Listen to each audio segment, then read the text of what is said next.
everyone, and welcome to another segment of Mind Your Business, provided to you today by IBC Bank and Commerce Bank. My name is Gabriel Castillo. I'm Executive Vice President of Marketing for IBC Bank. And it's a pleasure to have everyone here. And I'm joined today by my colleague, Cesar Dominguez. Cesar, thank you for joining us today. No, thank you for having me. Yeah, so Cesar works in marketing with me, and one of the things that we work on diligently these days is fraud awareness and fraud prevention.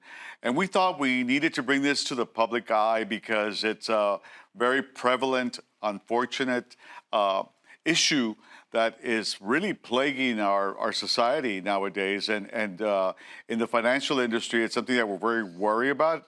And of course, it's something that we want to also share with our customers and just the consumer at large to let them know what's going on.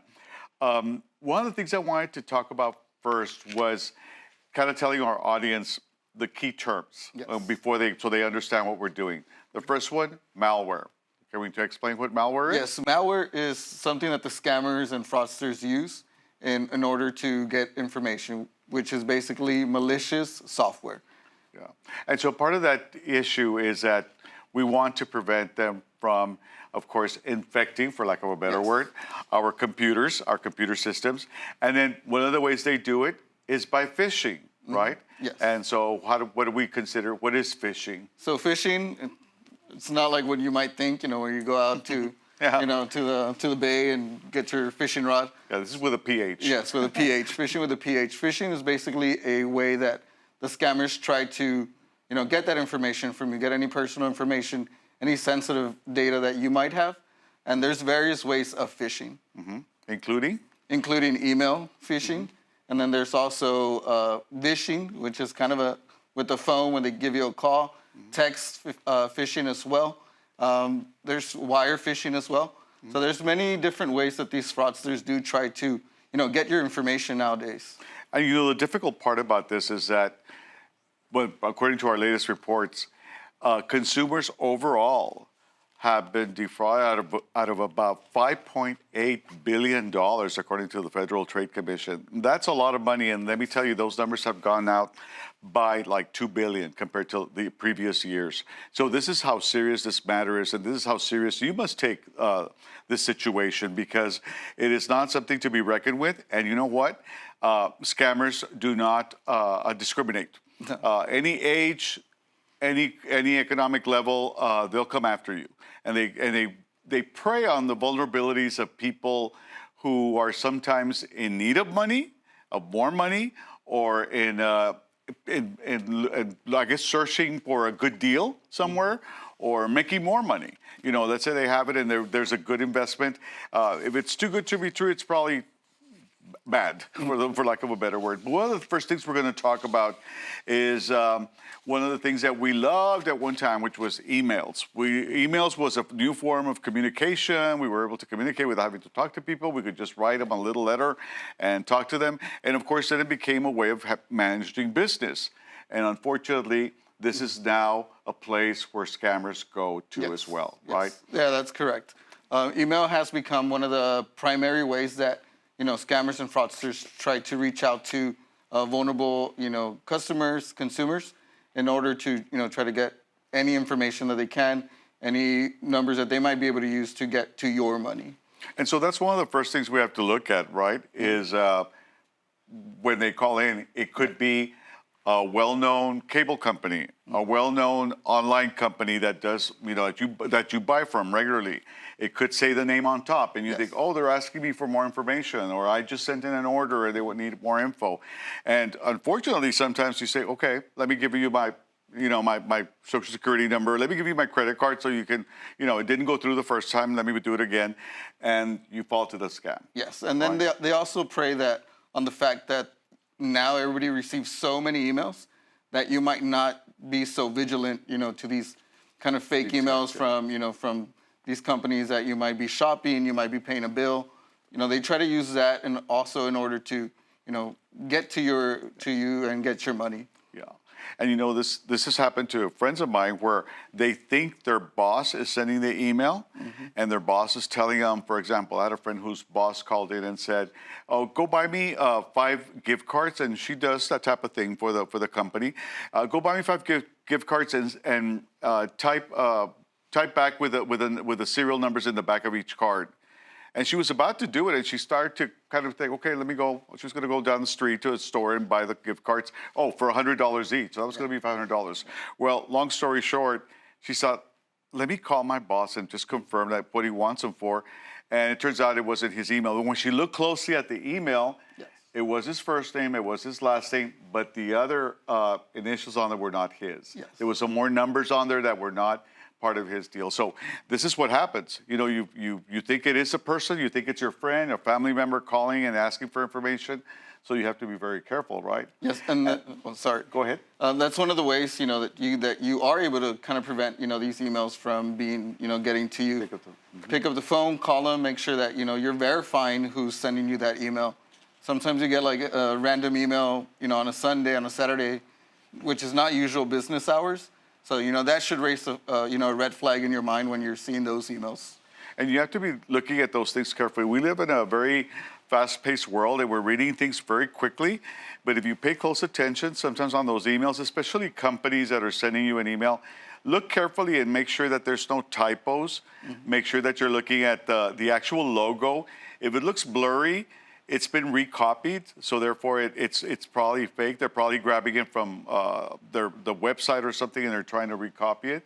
And then, of course, links. Yes. They come with links. You don't want to press on those links. You never want to press on any links until you are, you know, confirmed that it is a legitimate email. Yeah. Links are, you know, one of those ways that they can grab your information, you know, just by clicking.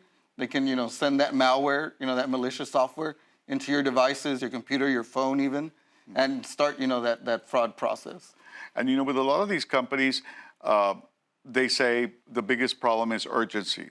They call you or they send you an email and they tell you, this is important. We're about to close your account because blah, blah, blah, we don't have a payment. We're about to stop authorization on something or disconnect your cable because of this or that.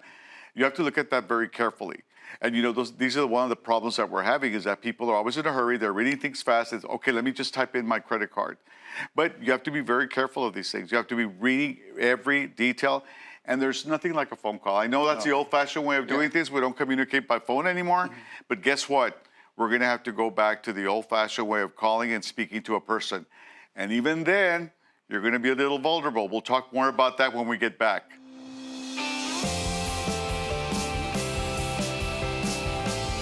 Today, we're teaching the children to save. IBC Bank teaches children to save. At IBC Bank, we believe financial education starts early. That's why we're bringing fun, interactive learning straight to the classroom. From hands-on workbooks to exciting prizes, our financial literacy sessions teach students how to make smart money moves they'll carry for life. Want your school to be part of the fun? Contact IBC Bank today and schedule your free financial literacy class. KGNS aims to inspire, uplift, and unite our community while showcasing the incredible acts of heroism and leadership that happen right in our backyard. Show us your community spirit. Together, we can empower others and celebrate those who make our hometown a better place to live in. Join us every fourth Tuesday of the month to recognize the drive and commitment from citizens making a change. KGNS Honors, only on KGNS News.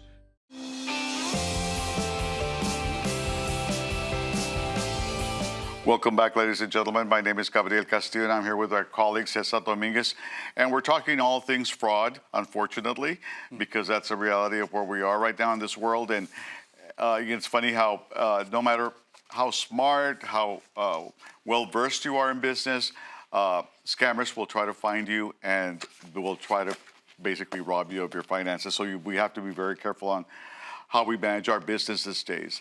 And, you know, overall, I think the problem happens when we are in a hurry, when we're not paying attention, and the reality is when we're a little greedy.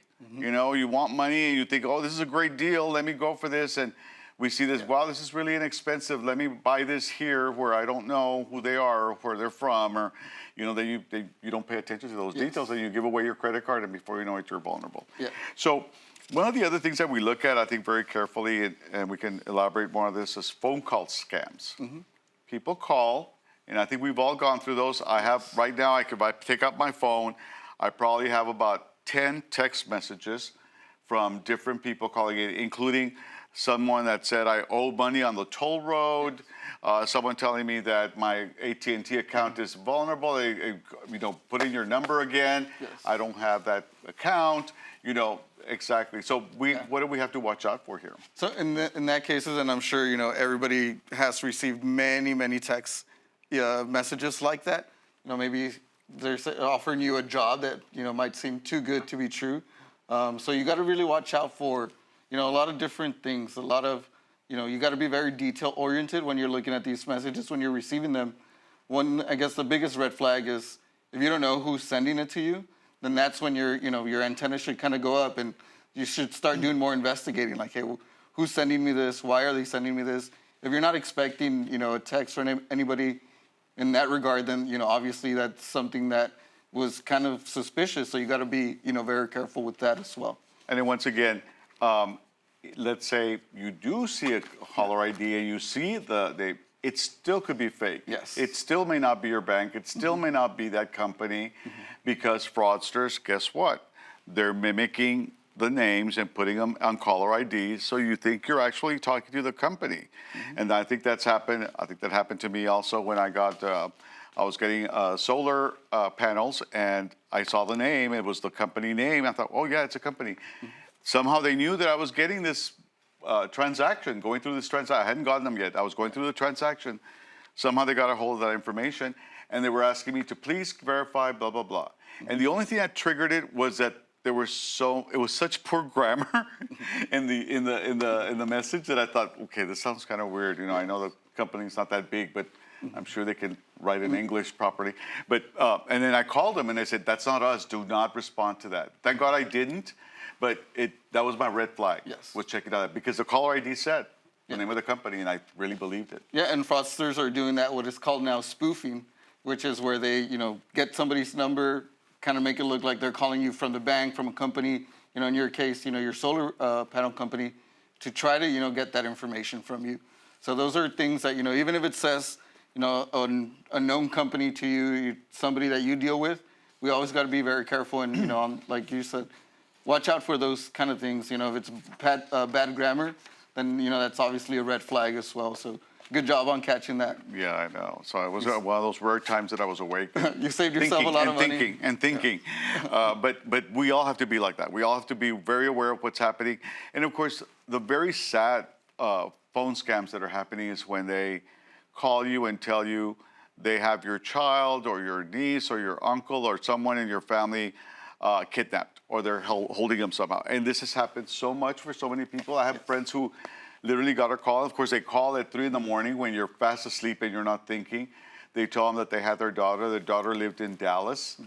And sadly, the father ran to the other room, got his phone, and was calling the daughter. And she wouldn't answer. So then they thought, oh my God, it's real. So then they literally on the other phone called the police, told the police what was going on. They kept the guy on the phone. And the police got to her apartment. She, thank God, opened the door and she was safe. So then all this time they were trying to trace the call. But, for all purposes, it sounded like it was her in the background. Oh, wow. And they were screaming, Mom, help me. And it sounded like it was her. So these are the things that are happening right now. It's so tragic, but everyone has to be aware of this. And, business people are being targeted too. So that's a very difficult issue that you have to be very aware of, and be aware of all your family, where they are, what they're doing. Yeah. Keep tabs on them, and there's no better way than to just use your phone and keep tabs of where everyone is. And I know one thing that they keep offering or suggesting is a code, a family code, because what else happens? Robots start picking up your voice. Yeah, they start replicating your voice and using that, to call your grandparents, your parents. And it sounds like you said, it sounds like you're somebody that you know, and that urgency will, unfortunately get you to, give them all your information, send them money, which is, what they're trying to do.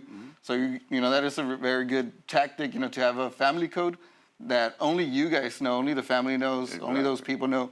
That way, hey, you pick up the phone, and you say, hey, what's the code? They don't know it, and you kind of stop yourself from falling into those, those fraud situations. Exactly, and I think that's one of the things that we have to be very alert with, is family, friends, and business. Because in business, the other problem that we see is people saying that they're the CEO of the company, and they want a wire transfer. Yes. They're authorizing a wire transfer, and it sounds like them. But once again, what do we go back to? Call,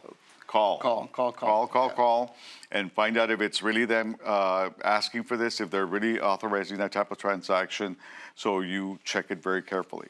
And then the other thing that happens too is, of course, our text messages. We talked about this earlier, but texting is also very vulnerable. I think we're having to look very carefully at how people are sending texts and who's sending it. And the bottom line is, we give away our number here and there, everywhere.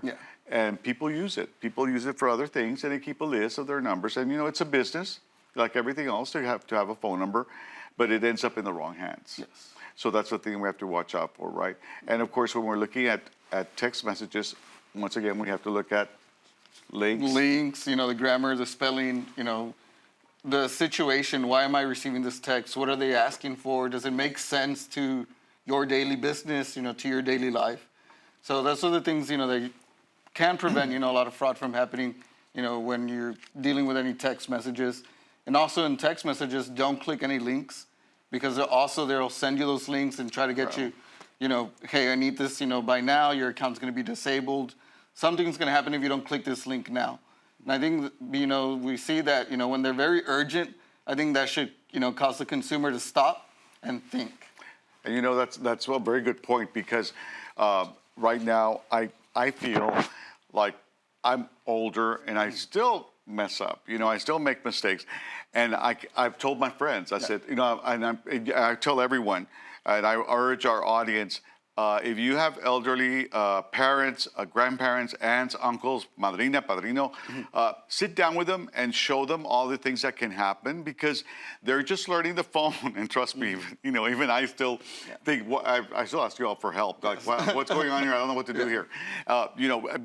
Teach them this. Teach them what's happening, what's going on with fraud right now, and how vulnerable the elderly are, because the elderly will be caught, and they, like I said, they call you that your grandson, your granddaughter, or they fake the voice, and they think your granddaughter is somewhere stuck, and she needs a credit card because the car broke down and nobody can help her, and you give away information. So those are the things that we have to watch out for. But there's more to come. Unfortunately, there's more fraud to come. So we're going to have more to talk about after this message.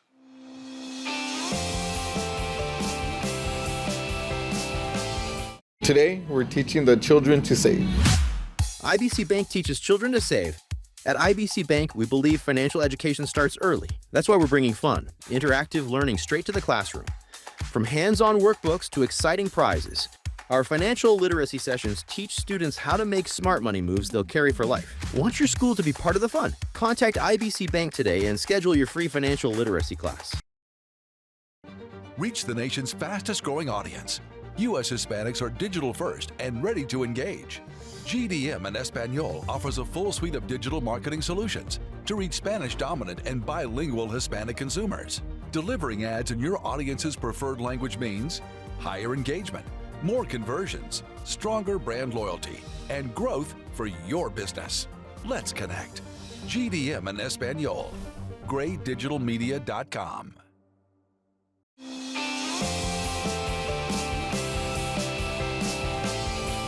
Hello again, and welcome to our last segment of Mind Your Business for today's show. I have my friend and colleague Cesar Dominguez, who's sharing information with our audience on fraud awareness and prevention. And we say how to escape scammers, because let's face it, they're all out there, and they're you never know when things are going to happen to you. Yes. And I think everyone at some point has already received some sort of email, some sort of text message, some sort of phone call. Yeah. That's just fake. And that's one of the things I wanted to go into, because one of the things we look for, I think, as consumers is convenience and something quick.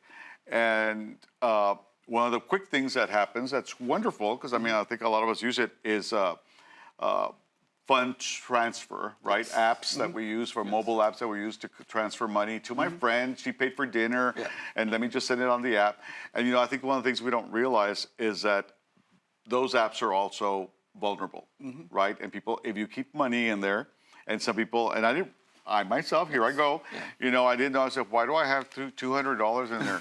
Well, because you have to pull, you don't pull it out, or you get paid by someone you don't know, and you didn't transfer the money into your account, right? So those are things that happen, but they are a danger, right?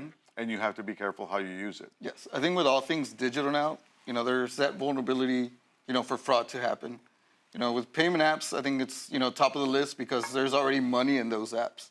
So like you say, sometimes you don't even know you had money in there, and someone's, requesting it or sending it, trying to get it back from you. So I would say, the best thing is, if you have any money in there, send it to your bank, keep it safe, because those apps, at any moment they can get, hacked, they can get breached, their data can get, spread out. So you really want to, make sure that you don't have any money in there or leave money in there for a long periods of time. And I think that's one of the things too that we talk about is who you're paying. Yes. Because many times you're saying, well, it's a company, ABC Bank or whatever, ABC, tile company, and you're sending money and you're probably not sending it to the right company. You have to verify everything to be careful because one letter, one number can change it and send it to somewhere else completely. Okay. And I know I've had friends like that who also sent money and they sent it to the wrong person, and they sent a payment for a pool deposit or something. They were getting a good deal with Juan whoever and he's going to give me clean my pool and resurface it and whatever, and he wanted $2,000 deposit, and they sent it to the wrong Juan. Oh no! Not the wrong one, the wrong one. but those are the things that happen. You have to be very careful about where you're sending your money. And the good thing about, and here I'm going to toot the horn of banks. The good thing about banks is that they are secured. Yes. And money is more secure there, and they do have apps as well that you can transfer money, business to business, person to person, and they're safer, they're more secure, and they're FDIC protected. So that's very, very important to keep those things in mind. But be that as it may, I think we're trying to be careful with all of those items. And then one thing that's very important in the business world, because this show is called Mind Your Business, so we're trying to watch out how we can protect business. And one of the things is wire transfers. Right, we have to be very careful about wire transfers. And I was reading this report that said hackers are targeting real estate agents and basically title companies and giving fake information. So, you think you're talking to the right person and giving them your when you're buying a house, you're giving away literally your life story. Your life savings, at that. And I think, that niche for the fraudsters, they know that a lot of people, once you do, get accepted and you're like, hey, we need the down payment, a lot of people are just going to send it without asking questions. So I think the fraudsters are really kind of focusing on that and trying to get those people, when they are trying to buy their homes. I know. And a lot of people are first-time home buyers. Yes. And I think those are the ones that are the most vulnerable when it's your first time doing any negotiation. I know to this day, I think I'm on my third home, and the paperwork is so much. Yeah. And a lot of stuff is being sent on emails. Yes. So you think you're signing the right thing. And then, of course, there's also DocuSign, where you're supposed to sign it and send it back. Once again, we have to be careful who you're sending it to, because you're literally signing off on something, maybe your whole life savings, like you just said. So be very, very secure at who you're sending it to, who you're returning that email to, who you're replying to. And I guess that's one of the things that we look at very carefully, because now, through wire transfers, we say that communication is the most important tool. And I cannot emphasize this enough, that you need to pick up that phone, right, and talk. And even then, make sure that you're talking to the right person and then secure. And let me tell you, 8 times out of 10, you find out it's going to the wrong email with the wrong person, the wrong place, altogether. So these are some of the things that we have to watch out for overall. But scams in general, I think one of the things that we look at is who is not scamming. And the sad part is there's a scammer everywhere at every turn. I think one of the last things I want to talk about is employers, employment. Yes. You know how I know we're giving a class to our college-bound students because they get emails, and I've heard of some of them who have already received them, saying, we can get you a job, you can work from your dorm, and you're going to make $600 a day, doing this. To sign up, all we need is this information. And usually it's your social security, probably your driver's license. And here we go, identity stolen. Yeah. So these are the things that we have to be careful with. And once again, you think, okay, they're young, they've been around, they know about technology. Well, and it's very enticing. $600 a day, that's all you're thinking, that's all you read. You didn't read the other part. There. That's all you see. It's like, wow, $600 a day, let me send them all my information, to this person so I can get $600 a day. And unfortunately, it's a sad situation. And then there's also, like I said, that's young people. And then you have older people that also fall for that because, I call it tales from the crypto. Okay. Because, cryptocurrency, Bitcoin currency, I think we all have heard about it. Yes. We've heard some success stories, and then we've heard some very bad stories because with very sad endings because people really got carried away. And, they start giving you the money. You start seeing it go up. Yeah. And let's face it, it's like when you're playing on the slot machines. Yeah, you win and it's like, okay, I'm going to do it again. I'm going to try it again and see if I can this keep will be getting the big some one. more. Yeah. And then you find out they're really, for lack of a better word, enticing you and edging you to get into the process. So it's very bad. So overall, we're looking at all things fraud and how we're going to prevent it. And one of the things I want to end the show with is the places where you can go to get more information. We're going to be showing you on the screen some information on National Elder Fraud Hotline, 833-FRAUD-11. 833-FRAUD-11, and that's National Elder Fraud Hotline. And then the FBI also has an IC3.gov. IC3.gov. And then Federal Trade Commission, which also collects all the information, is reportfraud.ftc.gov. Very important numbers, very important links, logins to keep in mind because believe it or not, that 5.3 billion is what's reported. There are so many people that are so embarrassed, so ashamed of what just happened to them, they don't want to report it. You must report it at all times. Trust me, sometimes they find the solution and they find your money for you. So we want everyone, like at IBC, your prosperity really is our priority. So we want to make sure that you are not defrauded of any of your money, any of your savings, and hopefully you'll lead a very happy life with your money in the bank, maybe our bank. Okay? So with that said, thank you, Cesar, for being on the show. Yes, sir. And I hope everyone got something out of this. Anytime you need more information, go to our website, ibc.com, or go to our YouTube page, WeDoMore.com, and get more information. We have a lot of information on fraud, on other products and services that are available, just to help you learn, help you know more about managing your money. Thank you for joining us in today's show, and we hope to see you next time. Bye-bye.